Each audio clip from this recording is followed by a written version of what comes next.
नमस्कार दोस्तों। जैसा कि आपको पता है कि सरकार ने पेट्रोल और डीजल के दामों में 3 रुपए की बढ़ोतरी की है। सुनकर गुस्सा तो आता है और टेंशन भी होती है, क्योंकि पहले सरकार ने गैस के दाम बढ़ाए, अब पेट्रोल और डीजल के दाम बढ़ा दिए। और आज तमिलनाडु के नवनिर्वाचित चीफ मिनिस्टर श्री विजय जी ने अपने थलापति स्टाइल में ये बयान दिया है कि सरकार ये 3 रुपए का जो इंक्रीज किया है पेट्रोल और डीजल की प्राइस में, उसको वापस ले। ये हमें मंजूर नहीं है, इससे बोझ पड़ेगा पूरी जनता पे।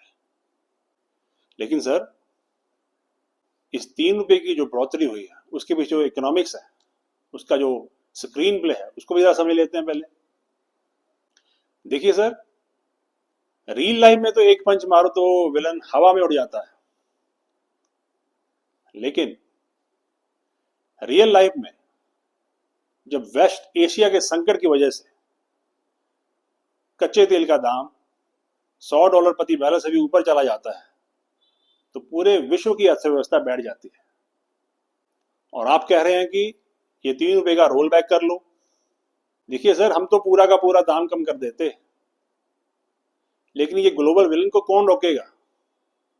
भारत अपनी जरूरत का 85% तेल बाहर से इंपोर्ट करता है, और अब मिडिल ईस्ट में वॉर चल रही है, तो हम क्या पुतिन से कहें या ट्रम्प से कहें कि हमें कच्चा तेल सस्ते में दे दें, क्योंकि हमारे विजय साहब कह रहे हैं कि ये 3 रुपए का जो रोल बैक करना चाहिए आपको।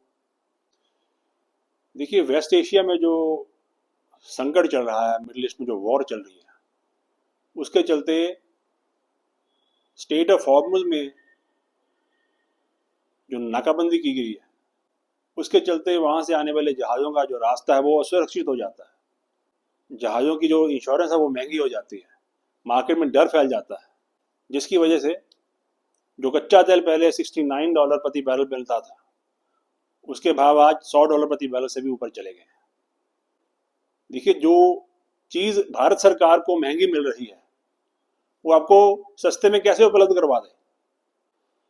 भारत की सरकारी तेल कंपनियां इंडियन ऑयल, भारत पेट्रोलियम और हिंदुस्तान पेट्रोलियम, ये कंपनियां तेल रिफाइन करके पेट्रोल पंपों तक पहुंचाती हैं। जब पिछले कुछ हफ्तों से इंटरनेशनल मार्केट में तेल के भाव तेजी से बढ़ रहे थे, तब इन कंपनियों ने करोड़ों का घाटा सहकर आपको तेल सस्ते में उपलब्ध करवाया। मीन्स कि तेल के दाम में कोई बढ़ोतरी नहीं की, लेकिन जब पानी सिर से ऊपर चला गया, तब इनको ये 3 रुपए का टीजर जो है वो रिलीज करना पड़ा।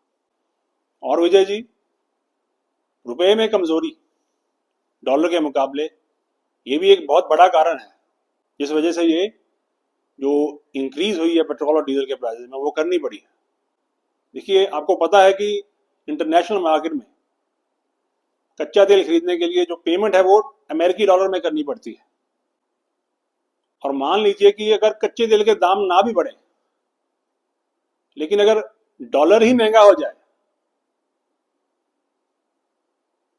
तो हमें डॉलर खरीदने के लिए ज्यादा रुपयों की जरूरत पड़ेगी। हाल ही में ग्लोबल मार्केट में रुपया अपने सबसे निचले स्तर 95 रुपए 70 पैसे प्रति डॉलर के भाव पर पहुंच गया।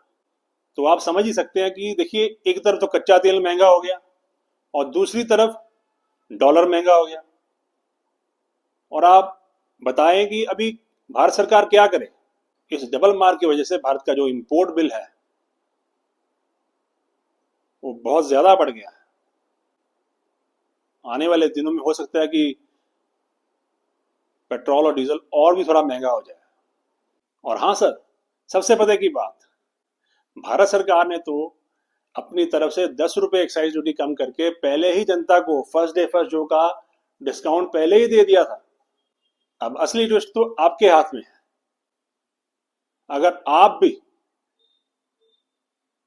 तमिलनाडु की जनता से इतना ही प्यार करते हैं, तो जो राज्य का जो वैल्यू एडेड टैक्स है उसको थोड़ा कम कर दीजिए। आपको कोई जरूरत नहीं होगी भारत सरकार से कहने की कि आप ये 3 रुपए का रोल बैक कर लो, क्योंकि जैसे ही आप वैल्यू एडेड टैक्स कम करेंगे, तो जो पेट्रोल और डीजल के प्राइसेस हैं वो फ्लॉप होकर नीचे आ जाएंगे। देखिए दोस्तों, अंत में मैं यही कहूंगा कि हो सकता है कि डीजल के प्राइसेस में बढ़ोतरी से आने वाले दिनों में महंगाई और बढ़ जाए, फल सब्जियों और राशन के दामों में और बढ़ोतरी हो जाए। लेकिन आपको क्या लगता है कि क्या भारत सरकार को टैक्स और कम करके जनता को और राहत देनी चाहिए कि नहीं चाहिए? अपनी राय कमेंट करके जरूर बताएं। अगर वीडियो इन्फॉर्मेटिव लगा तो वीडियो को लाइक करें और अपने दोस्तों के साथ इस वीडियो को शेयर करें, ज़्यादा से ज़्यादा शेयर करें।